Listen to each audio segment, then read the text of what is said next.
Hello and welcome to the eOrganic webinar, Your Organic Dairy Herd Health Toolbox.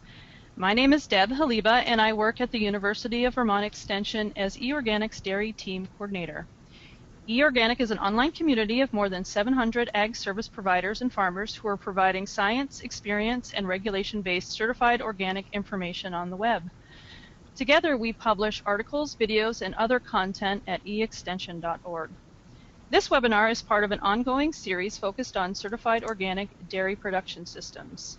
You can see more information about these webinars, find the recording of today's session, and view our other content on our website at www.eextension.org/organic_production. Okay, now I would like to introduce our speaker today. Dr. Hubert Karreman is a nationally recognized expert in organic dairy healthcare and author of 2 books on treating dairy cows naturally. His veterinary practice, Penn Dutch Cow Care in Lancaster, Pennsylvania, has served predominantly certified organic dairy farms for more than 15 years. Dr. Karreman received his veterinary medicine degree from the University of Pennsylvania. He is a member of several professional societies, including the American Association of Bovine Practitioners, the Veterinary Botanical Medicine Association, and the American Holistic Veterinary Medical Association. In addition, he has served on several advisory committees, including the National Organic Standards Board from 2005 to 2010. Dr. Karreman, thank you very much for joining us today. Thank you, Deb. Do I have the screen here? Yep. Okay, good afternoon, everybody. Hopefully, I'd like to move the slide up here if I can, Deb. You there? I just moved it for you, so let's try that again. Hold on. Sorry, folks, hold on. Okay, try clicking on your screen to activate it. I did. And then use the arrow keys to scroll down. Huh? Okay, then use the arrow key to scroll down. I did. Okay, well, let's see if I can advance it for you. Okay, there we go. There we go. Okay, I think, yep, here we go. All right, folks, so thank you for joining this webinar, and I'm going to give you a little glimpse into my world here in Lancaster County. And on the first screen here, you can see nice herd of Jersey cows out in pasture with some very pretty flowers. This information is usable for both organic and conventional herds. And our main goals of the presentation today are just a real kind of quick background of organic livestock health and care, and then some of the challenges associated with treating organic livestock. And then the bulk of the talk will be in modes of treatment, the modalities, as well as then some real problems and therapeutic resolutions of those problems that I have been using for the last 15 years. So here's the ideal for, I think, any farm, and basically that any farm hopefully is biologically alive and self-sufficient. There's a lot of biodiversity within the farm ecosystem, so there's a lot of resilience to any problems that might come up. The soils hopefully are releasing their minerals into the roots of the plants so that the plants have nice bioavailable minerals and other kinds of nutrients that are very can be assimilated into the cow's gut easily. And hopefully all that will create healthy animals. And in the end, the food product is hopefully nutrient dense, perhaps especially in grazing systems, have high conjugated linoleic acids, or CLAs, as well as having a beneficial omega-3 to omega-6 ratio. And then ultimately, or ideally, the farm interacts with the local community, and that's best accomplished by community-supported agriculture, and that's obviously the easiest done near the large metropolitan areas. Just for your information, Lancaster County is about 50 miles due west of Philadelphia. So here's some basic things about organic. Definitely, the best organic farmers I know of try to mimic Mother Nature as much as they can. They watch what the animals are telling them. They look at the systems, they stop, they think, they adapt. So they're really in tune with their whole agroecology on the farm. And then also number 3 there, to optimize biological carrying capacity in maybe simpler terms would be to optimize your animal density with your land base. My formula for healthy livestock is shown here. There's a very basic mantra in the organic world which I agree with, which says that if you have healthy soil, you'll have healthy crops, and you'll have healthy animals, and ultimately healthy people. I would say even more true than that is that if the soil is not healthy, the crops won't be healthy, the animals will reflect that.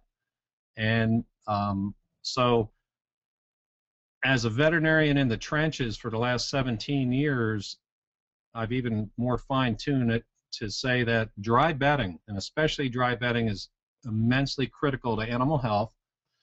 And then, of course, good fresh air, and if the weather's good, sunshine, as well as well-managed pastures.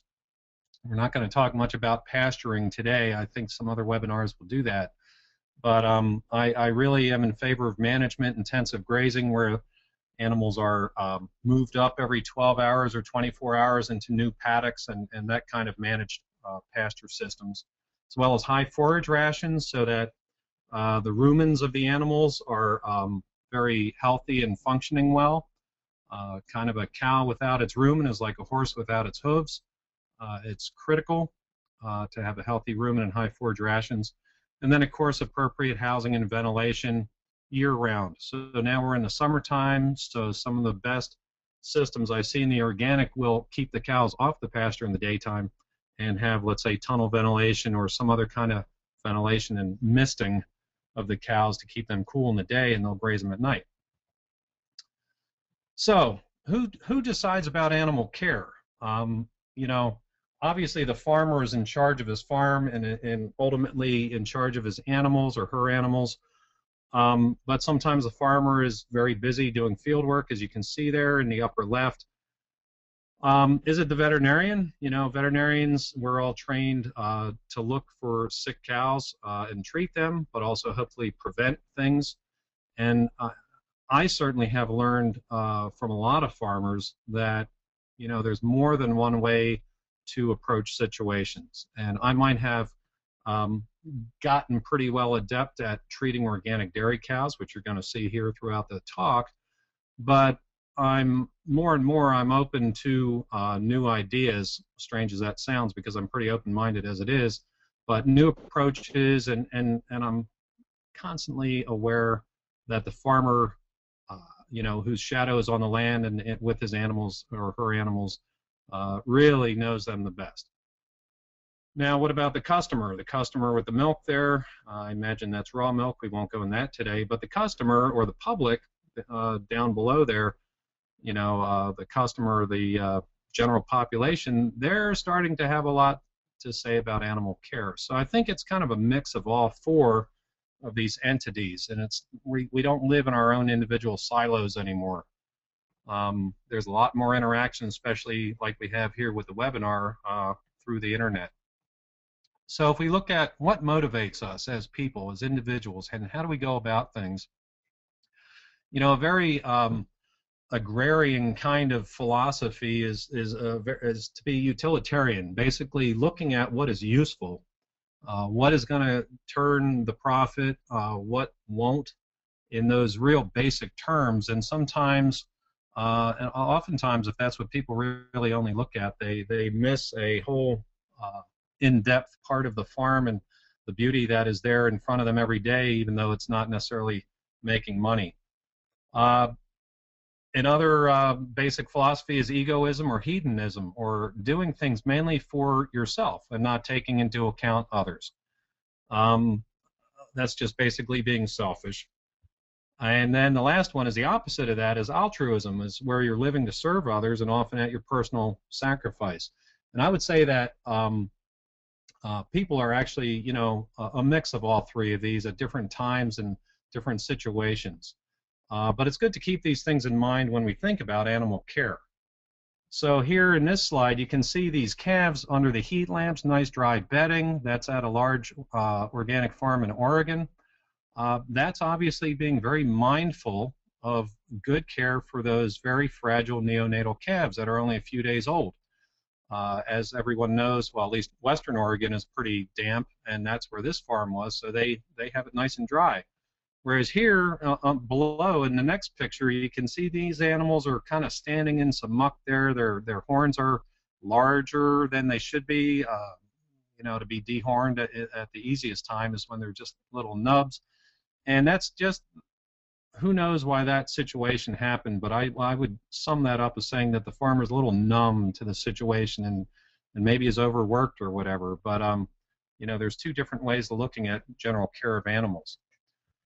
So when we look at animal welfare and food production, which is a very big topic these days, then there's very many groups looking at it. We can look at the assessment of the whole herd as a group, basically looking at the herd as one entity, looking at fractions of the herd or percentages of the herd that have condition X or Y. There's another way to do it, and that is to look at the assessment of individual animals within the whole herd. And so if we look at, next slide here, if we look at the whole herd evaluation, it's very outcome oriented, okay? So it's basically saying, do they have condition X or Y, yes or no?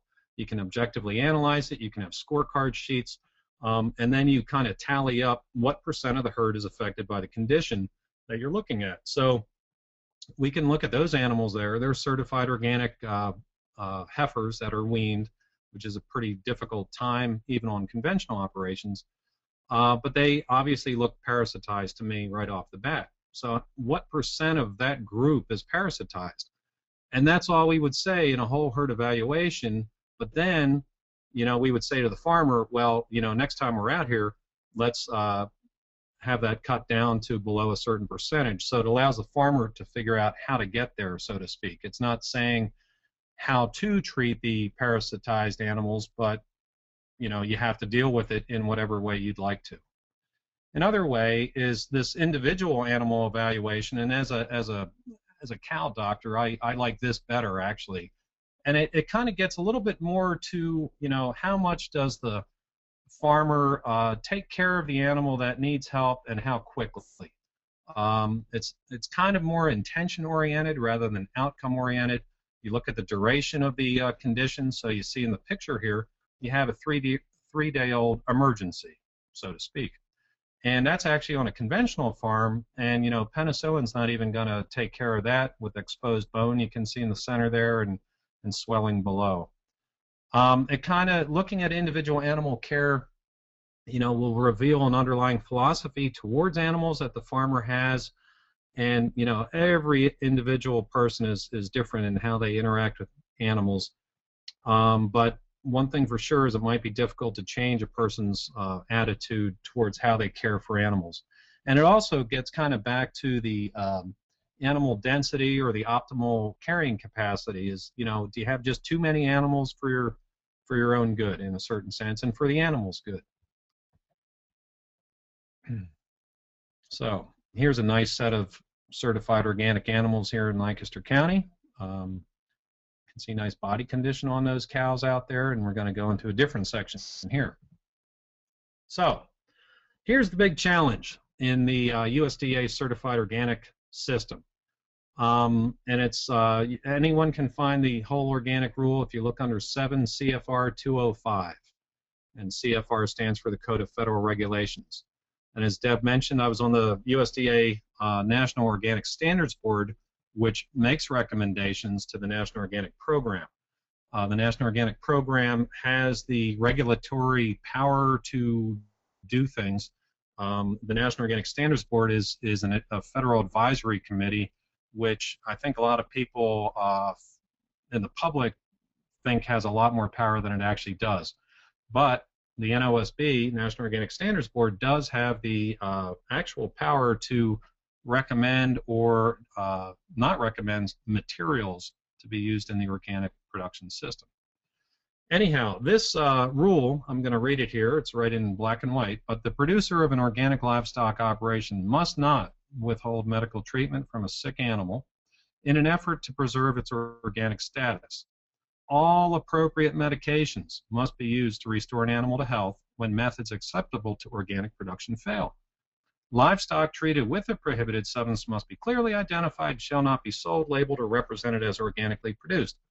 So in a sense, you're kind of darned if you do use an antibiotic or prohibited material, prohibited such as an antibiotic.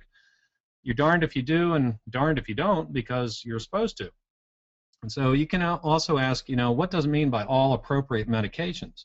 Because to a regular, conventionally trained medical person, it would mean oftentimes, but not always, antimicrobials and hormonal type therapies.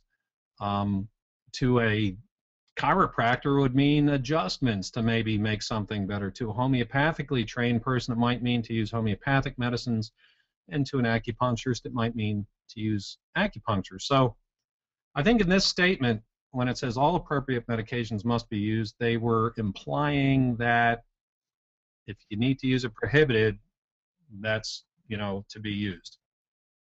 Okay. So which therapy do we utilize? Are we always just going to look at nature's toolbox, so to speak? It's certainly my first choice in 95% of the cases I've seen over the last 17 years. Are we never going to use the antibiotic there? That's a Naxel or XNL or XC these days. It's called different formulations of that. And we have to keep in mind the animal. I think the animal and the animal's condition trumps the farmer's philosophy perhaps at times, especially since organic customers are paying a lot more with the premiums that they pay. I think they expect everything to be used and without unnecessary delay. So if we look down below there, we see a calf, and that calf is alive. That is a moribund, near-death animal that's been parasitized. Internal parasites, stomach worms. You can see in the middle picture with my white glove on the near white vulvar mucous membranes, and again in the right there, the near white or very, very faint pink eye socket. And then, of course, on the left-hand side, the underneath the jaw there is classic protein-losing enteropathy. So it was too late for this calf when I was called out to it, and the farmer had been using a natural kind of wormer that's pretty popular, but he needed to be looking more at the animal and might have not been too mindful. Okay, so what about the antibiotic silver bullet? A lot of people will say that regulations that hinder antibiotic use means animals will suffer. I take exception to that because anyway, true healing is based on the immune system. Antibiotics do not work unless the immune system is working. They're also not always indicated. Matter of fact, in a salmonella type case, salmonellosis, using an antibiotic is contraindicated, traditionally speaking, because that can create a carrier condition or a typhoid Mary type condition if an antibiotic is used. Also, when people say regulations that hinder antibiotic use means animals will suffer, that assumes that conventional farms that can use antibiotics always use them right away, and I certainly have not seen that to be the case, because then there's usually questions about dumping milk and for how long the animal has to stay away from the food supply. So a safe statement would be that withholding an antibiotic, if it is the appropriate treatment, can compromise animal welfare. And so for conventional or organic situations, you simply can't wait too long to start using them. And every case is different. There is no formula. I'll just say that right now about when to start use of an antibiotic. So in USDA certified organic production, we have basically a dichotomy where it says natural materials are allowed unless they're petitioned to the National Organic Standards Board and subsequently prohibited to the USDA. So, for instance, a natural material in livestock production would be strychnine. That is a natural material derived from the Nux vomica plant in India, and that has been specifically prohibited as a natural material for use in livestock in the certified organic production sector. However, arsenic has not, and so that sometimes is used unless a certifier proscribes that use. Synthetic materials are prohibited, just in general, completely. They're prohibited unless petitioned to the National Organic Standards Board and subsequently allowed by the USDA. The list of synthetic materials allowed for livestock are found on 7 CFR 205.603. And they're only in generic terms. They're not product names. If for product listings that have the group, the Organic Materials Review Institute, based in Oregon, actually does reviews for brand name products that are synthetics, and most certifiers look at the OMRI list as a kind of gold standard. So if it's allowed on OMRI, OMRI, it's allowed. In the review process by the USDA does get final word on the synthetics that are placed on the national list, as it's called, referred to as a national list. But they're certainly in touch with the FDA Center for Veterinary Medicine, the FDA CVM, as well as the EPA, if it's a substance which falls under EPA jurisdiction. But the USDA gets final say, but it usually reflects whatever the USDA says, reflects what the FDA or the EPA says about that particular material if they've been consulted.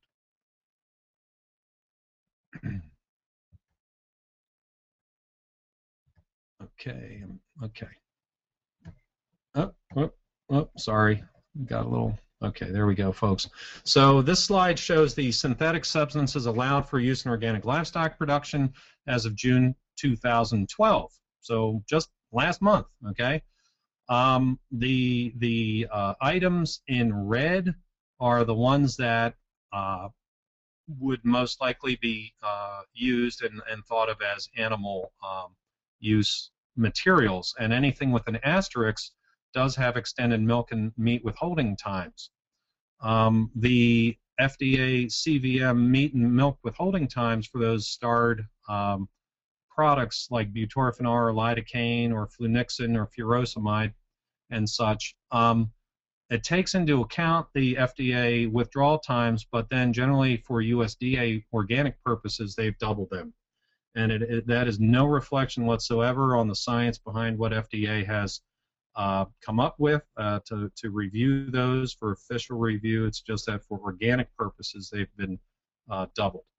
So we can see basically aspirin, biologics, butorphanol, via AMDUCA, which is the Animal Medicinal Drug Use Clarification Act of 1996. It allows certain things like butorphanol, which is synthetic morphine kind of allowed for horses, to be allowed for cattle via AMDUCA. And then you can see the rest of the list: electrolytes, FDA-approved trace minerals, flunixin, or otherwise known as banamine is the common trade name.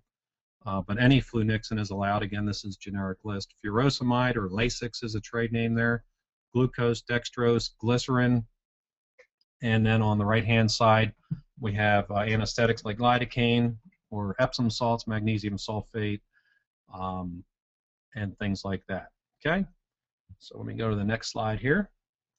So some things were approved by the NOSB, but not finally approved by the USDA because of consultation with the FDA Center for Veterinary Medicine. So since these on this slide, the calcium borogluconate, or the 23% calcium as most farmers know it, or propylene glycol, activated charcoal, or the pink liquid, the bismuth, subsalicylate, or kaolin pectin, never have received a new animal drug approval by the FDA. So actually they're not even allowed for conventional livestock. But they're used every day, you know, on and on in the conventional sector by what the FDA calls regulatory discretion. Regulatory discretion is basically saying that if these things are made under good manufacturing practices, that they're okay to be used because we think they're safe, FDA saying that, but that kind of thing cannot be written into regulations for other groups like the USDA certified organic sector. So there's some substitutes or substitute names that we use in the organic world. So for 23% calcium, if there's a certifier that does not allow that, it is an electrolyte. Electrolytes are allowed. If we go back one slide, you'll see electrolytes in the left-hand column. Plain as that, electrolytes with no annotations or anything. So anytime you drop a salt into water, that's an electrolyte solution. So the CMPK, hypertonic saline, lactated ringer solution, sodium iodide, and anything like that can be called an electrolyte. And I would advise people to call them electrolytes. So if you have a 12-year-old Jersey cow, she's down with milk fever, and you give her a bottle to treat the milk fever, you gave her a bottle IV of electrolytes, and that's the way it should be printed in your records.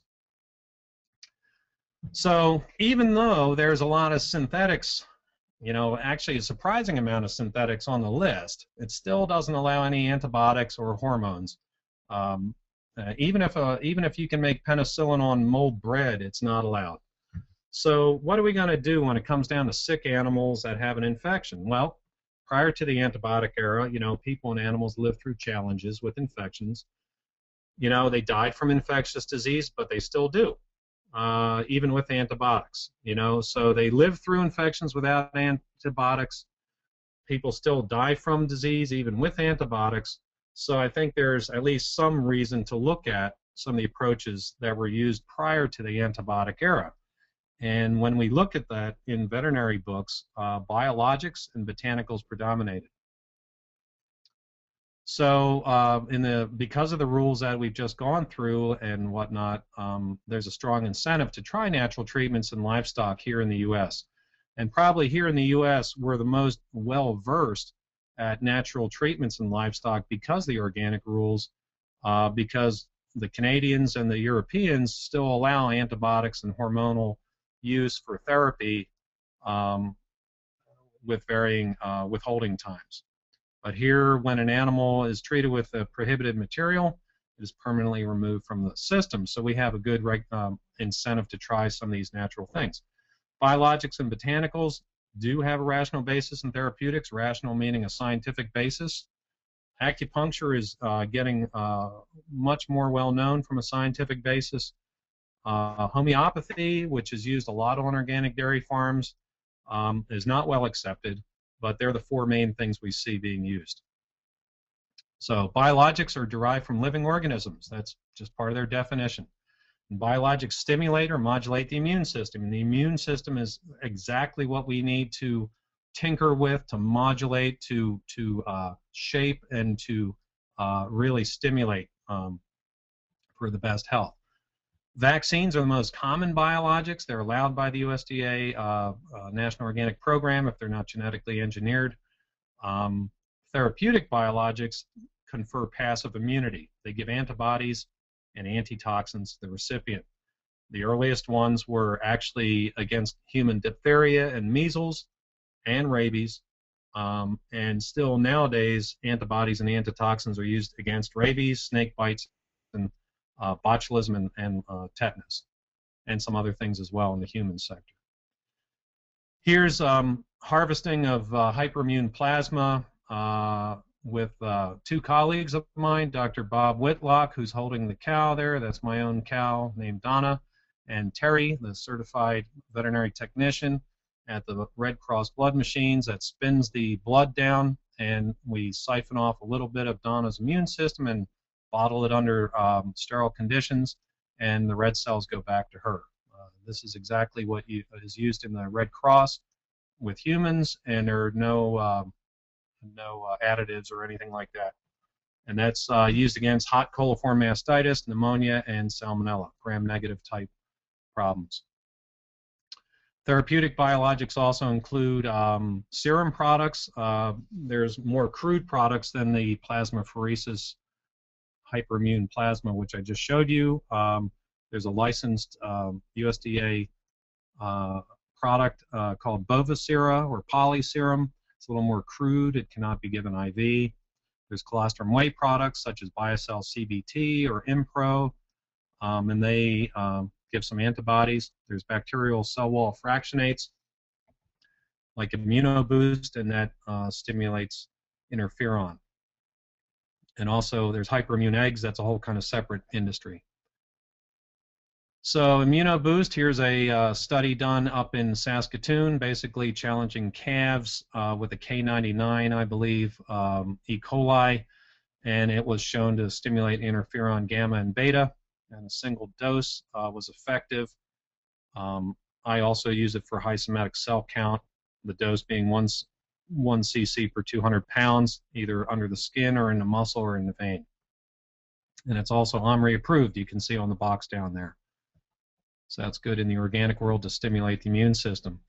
Here's a study done, written up in the journal Dairy Science in about 2000 or 2001. Not with this product pictured, it was actually with the Impro products, but basically they found that there was a slight to mild immune modulation by that product with calf cells in petri dishes, but also in cows, live living cows.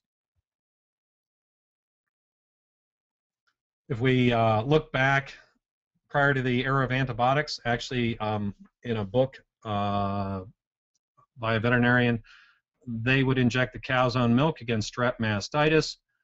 They would look in, they would inject it about 20 cc's of clean looking milk every other day for over 10 days, so 5 injections. And if there was no reaction at the injection site, they tended to cure. There are also autogenous vaccines made from other problems in herds, but that's an interesting one, and that was against strep mastitis, strep ag specifically. Okay, plants. They've been around a long time, as we all know, and they've been a source of both feed and food and medicine. You can see some animals here using them as such. We see here on this slide, which you can come back to afterwards if you want, but we can see in the first column, alfalfa as a basis has a nutritional analysis shown there, and then across the top row, the dandelion and chicory and comfrey and plantain and other plants that are considered weeds actually have a better nutritional profile on the whole than the alfalfa, the standard feed. So there's a lot to be said about having these kind of weeds, quote-unquote weeds, in the feed available to the cows for them to choose. Plants have secondary metabolites, and that is the source of medicine. Here's some chemical structures and some of the common secondary metabolites that are mentioned. Forms of plant medicine, we have the dry herb, like in the top left-hand corner. We have plants being made into a decoction or an infusion in the upper right-hand corner in the glass jar there. We have syrups, like the bottle with the spoon there, and the person bottling some tinctures. We have dried powder, extracts, solid extracts, and then we also highly concentrated materials and essential oils. And I show the sugar cubes there because that might be a good way to give animals essential oils right in the mouth orally. Okay, and plant medicines were the basis of pharmaceutical company success. We can see here the trade names or the company names on these old plant medicines: Lilly, Wyeth, Parke Davis, Merck, Sharp, and Dohme. And here's a table of dosages from the book called Veterinary Doses and Prescription Writing by Dr. Pierre Fish, who was Dean at Cornell Veterinary School.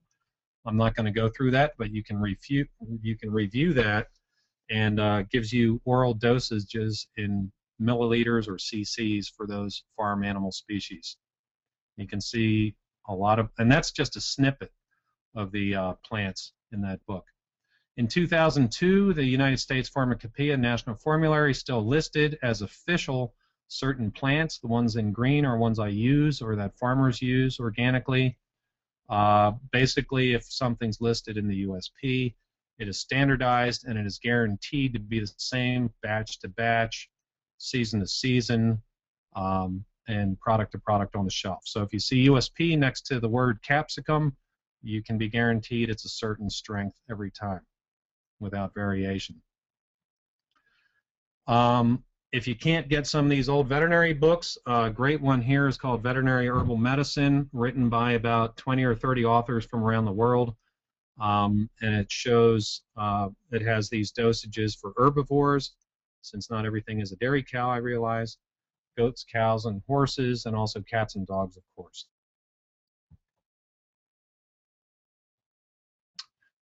Great website to look at is the ars-grin.gov/Duke. There are thousands upon thousands of entries for garlic, for its biological activities, for its chemical activities.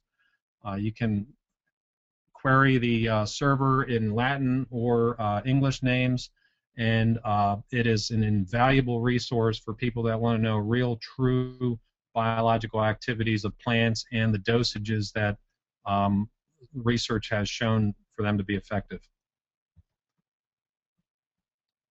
This is my manufacturer in Sedona, Arizona, Herbal Vitality. It's a GMP, or Good Manufacturing Practices facility. I've been using their products for the last 12 years. Dr. Yvonne Rashan, who was pictured there, makes the phytomast mastitis tubes, which have now 7 clinical trials under their belt, all in vivo. Now there's a few in vitro and petri dishes, number 6 there at UVM and Yukon, but the rest have been at North Carolina State and on dairy farms in Colorado and North Carolina, and right now finishing one up in Holland. This is just 4 posters that are presented at public scientific meetings. You can refer to them, basically showing that phytomast has a beneficial beneficial effect, not strongly so, but beneficial compared to nothing, without doubt. And as a matter of fact, the latest study in the lower left-hand quadrant there, it says efficacy of 2 herbal remedies as alternatives to antibiotics and dry cow therapy. Phytomast and another compound product called Cinetubes were shown to be significantly better at resolving infections in the dry period than standard antibiotic therapy, which is interesting. And that's being presented at the American Dairy Science Association right now. Here's some acupuncture maps where I use, this is from Kothbauer from Austria. That's a hard-to-get book called Veterinary Acupuncture by Oswald Kothbauer, but here's some maps of points in cows. Here's a better picture where instead of just a line drawing map, this shows animals with superimposed acupuncture points.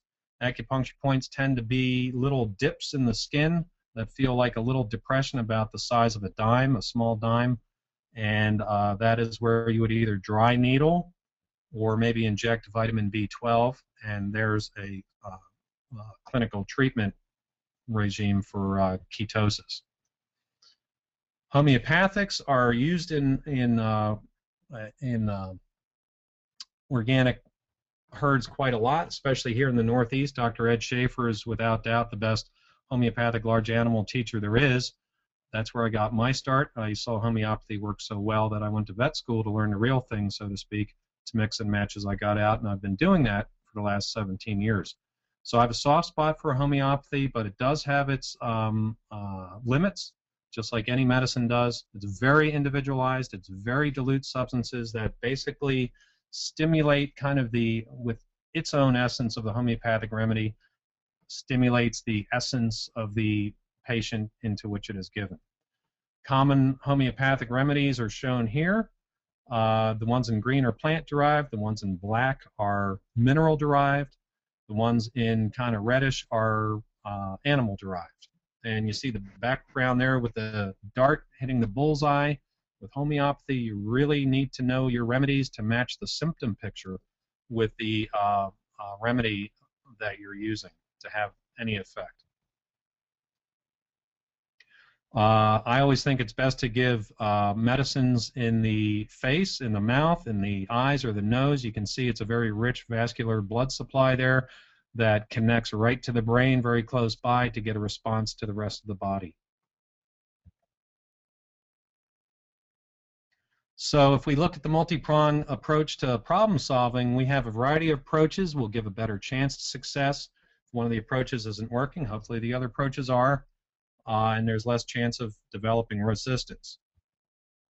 And then the natural remedies work better. So for flies, we see various approaches here to flies.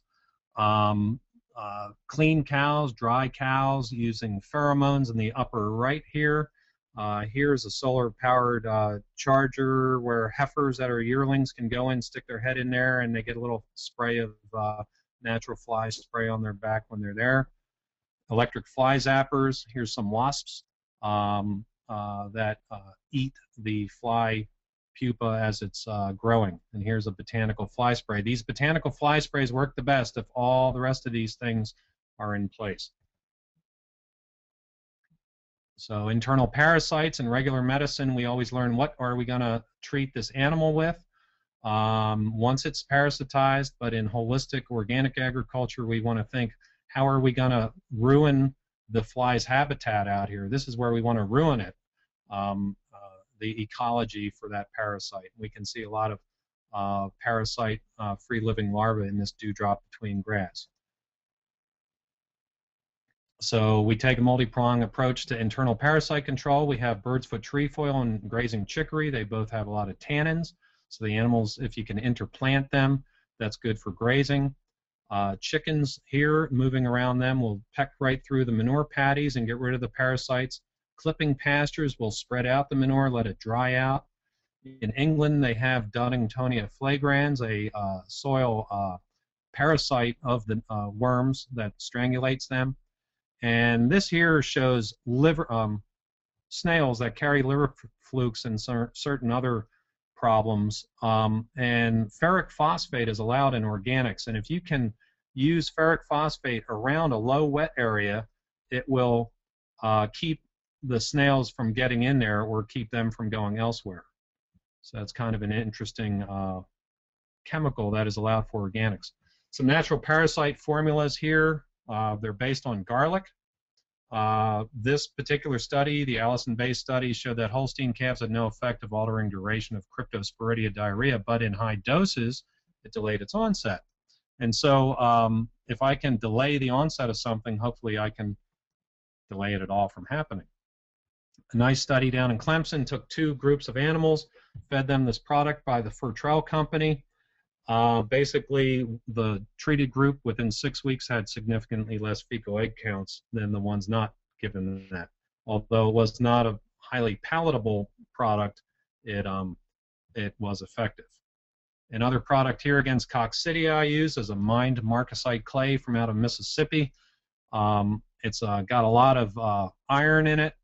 All these minerals are in sulfate forms, and it's given daily in the mouth. It constipates calves right away, builds up their blood system with the minerals, and a study done by the vet school, not a study, but just a clinical laboratory finding, was that calves were cured using that once a day for 5 to 7, I think it was 7 days, and we checked them again 10 days later, and there's no Giardia there.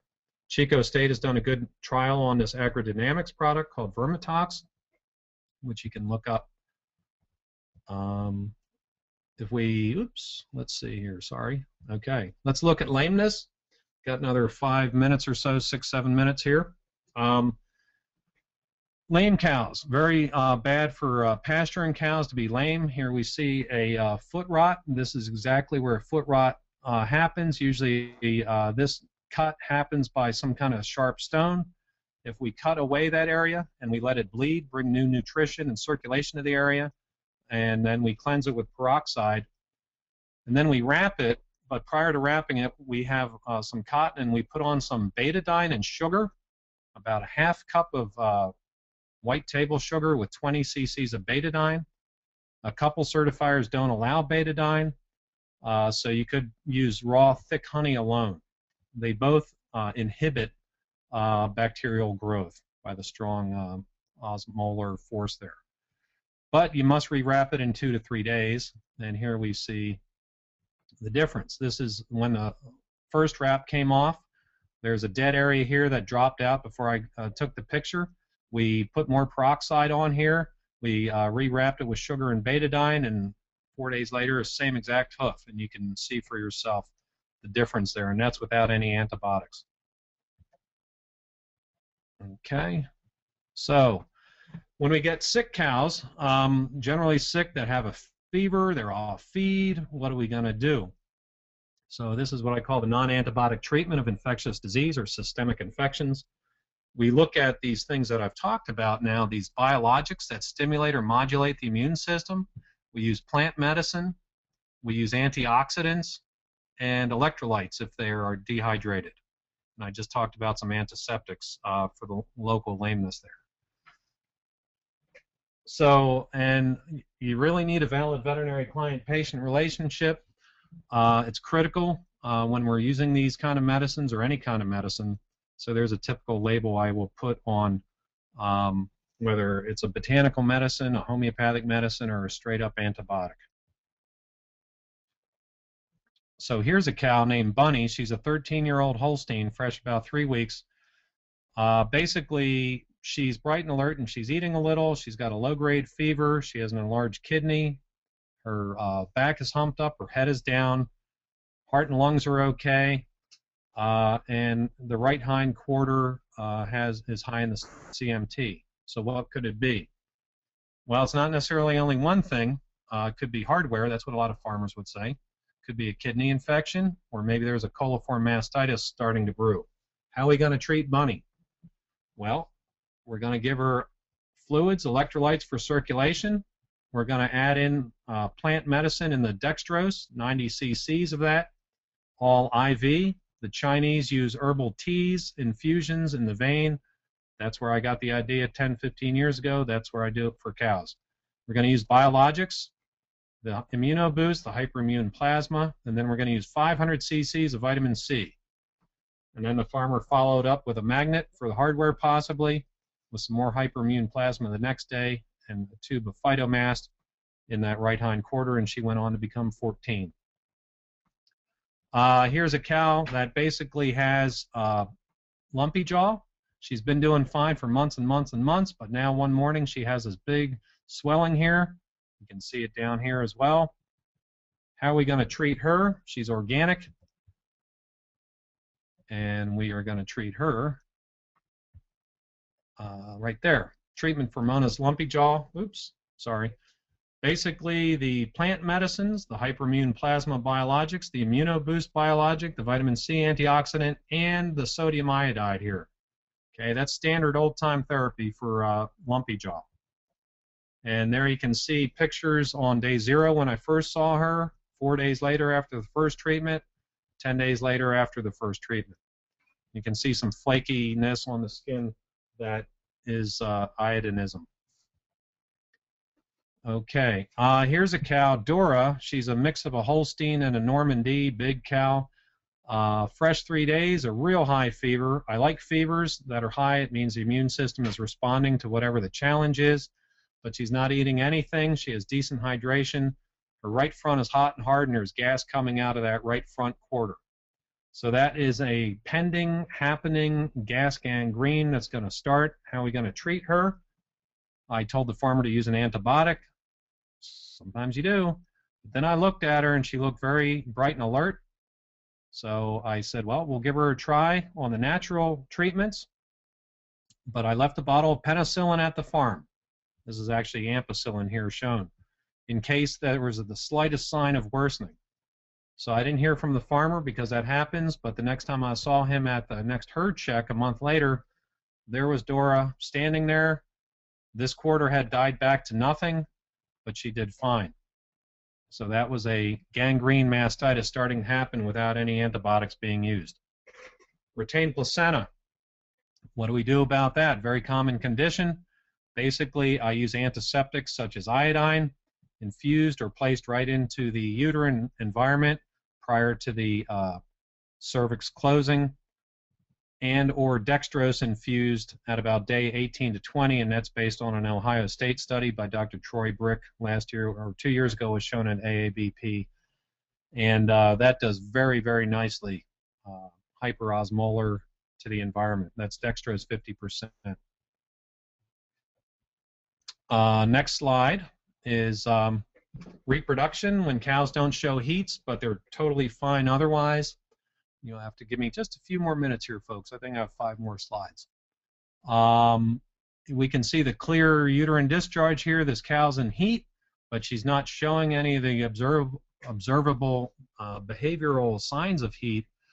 What do we use? This here is a combination of botanicals that are quote-unquote female herbs that have been used for decades. There was a student at North Carolina State that got her master's degree studying that, and it did show some benefit. Again, nothing major, but benefit compared to nothing. Okay. For pyometras or pus-filled uteruses, we want to try to prevent them early in lactation. In the first 7 to 10 days, we want to get that uterine environment cleansed out so nothing gets trapped behind the cervix in the uterus. However, I have been using the 140 to 300 cc's dextrose, depending on the size of the uterus, as a very good treatment. 1 to 3 times is needed, once a week as needed, for 1 to 3 times. Reproductive points for cystic ovaries. I will give vitamin B12 shots right here, right along the short ribs. And these little, you'll feel the little acupuncture points, vitamin B12, 5 cc's at each of these spots on the side of the cyst. For a non-functioning ovary, this is what the Germans would use, right up here at the lumbosacral junction, as well as these acupuncture gallbladder points, they're called. So here's a cow which I just had a few months ago, and her name is Sandy. I was called by the farmer. She was pregnant, heavily pregnant. She was due in a few days, and she had a hot, hard quarter. I forget which one, to be honest, but it was a hot coliform mastitis. She was off feed. She had a temperature of 106 Fahrenheit, breathing hard, breathing fast, and that is not good. She didn't even calve in yet. She still has to go through that stress, let alone being sick with a hot coliform watery mastitis. So I dispensed to the farmer, who could give everything in the vein: the vitamin C, the hyperimmune plasma, the plant medicine that he put in the dextrose, the phytobiotic mix, and also some blue cohosh to help the endometrium maybe start contracting. Next day, he said, well, she's no better, but she's no worse. He wanted me to not just drop off medicine this time, but come in and do a physical exam, so I did. Her temperature, her pulse, and respiration were normal. And just the day before, she had 106 fever. We did not use any flunixin or Banamine. The quarter was still hard. I guess it was the left front quarter, but it had a normal secretion. So maybe the hyperimmune plasma was working as an antitoxin against the coliform. She's bright and alert. She wasn't sick. She wasn't toxic. I did some electroacupuncture to help stimulate calving. And I gave her a bottle of CMPK since her ears were a little on the cool side. Told the farmer to call me in the morning. He didn't, but I stopped by. There was no calf yet. She didn't calve in, but he called in the evening just saying what he should do because it was Friday night.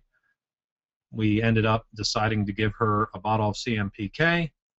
Next afternoon, I stopped in with my wife and daughter. She had a live heifer calf. Her colostrum was good in all 4 quarters. She passed her placenta, and that picture is from just a couple days afterwards. We got lucky, folks, because sometimes you do need to use antibiotics. And here's the last slide, I think. These 3 situations are where antibiotics are definitely needed sooner than later, even in the organic world. A peritonitis, such as after a cesarean section, the cow standing there was a New Year's early morning cesarean section. Bone infections like below, even though it didn't work there, that is when I would use them. Or when 2 organ systems of the animal are involved and the animal's depressed. That is when I go right to the antibiotics, and that's the only time I can give you an algorithm or formula of when to go to antibiotics. But all the rest of the cases, I'll use natural treatments. And of course, I do get to follow up with those cases. So I do believe that's the last slide, and here's some information, contact information. I have 2 books out. The blue one is my latest one, and it's a very practical, down-to-earth book. It's got lots of colored pictures of real conditions like you saw here in the talk, real straightforward information, about 90 real cases there. And the first book is a hardback, which is a little more background and almost too much information perhaps for a farmer to quickly look at. So you have your choice. And I can be contacted at those numbers or the email that you see there.